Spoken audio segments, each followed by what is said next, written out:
Day 2, it is now time for the wedge test with the divot board. How the ball flight on the SkyTrak matches up to the divot pattern on the divot board.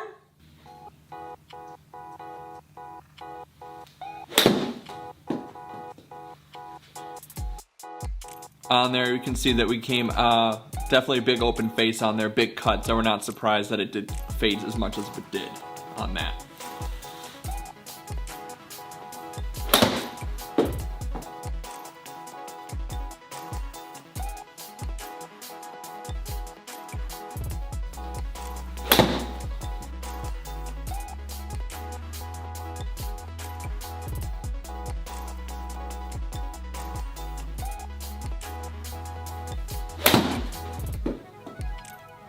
Seeing so far that the divot board, I mean, you're getting some ruffles back here.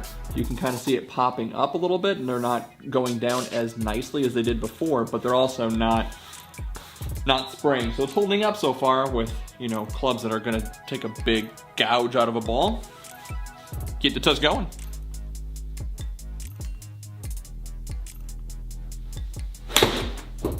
You can see that my impact was just behind the ball right here, and you know, I had a little bit of a cut. I'm choking up on it a little bit. I'm playing for that cut now that I'm seeing that's my tendency today, and it was much better down the target line.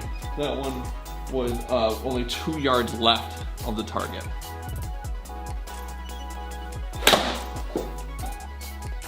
We're making our solid impact right behind the yellow. Not terrible, not a bad chunk. Still open, but our face seems to be getting at least a little bit square. SkyTrak doesn't address face impact. It's not smart enough to do that. You need a GC quad for that, something that with more cameras. But SkyTrak, with this, giving you the feedback that you need to kind of figure out what you're doing with your shots. All right, that is it for the wedge test on the divot board. So what are we seeing so far? Divot board matches what the SkyTrak says when you're using it. Any shot that I've had back here, way behind the ball, those duffs for sure, it's showing it. We're seeing on the SkyTrak, it's giving us a straight shot because, you know, the club face is there, but that's showing us that deception, that overconfidence that you get hitting off of a simulator, hitting off of a mat. And when you're inside in the winter months like I am, you kind of start to develop that habit of sweeping it and really taking the mat to your advantage. When you get out on that course, those first couple of rounds on grass, you wonder why you don't hit it as well. That's why.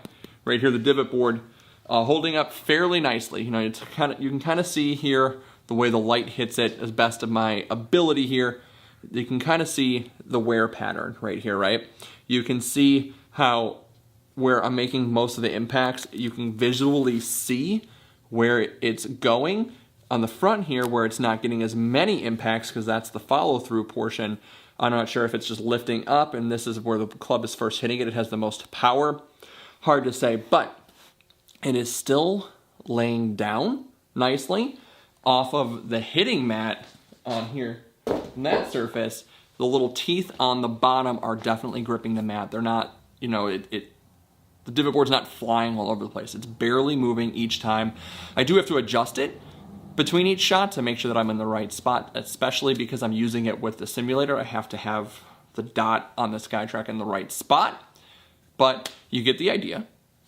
It's making sense. It's working the way it's supposed to.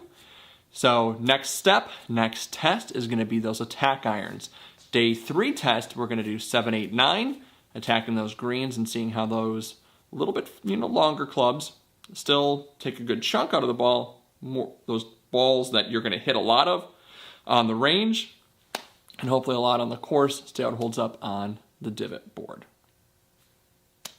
Part 3 coming up next.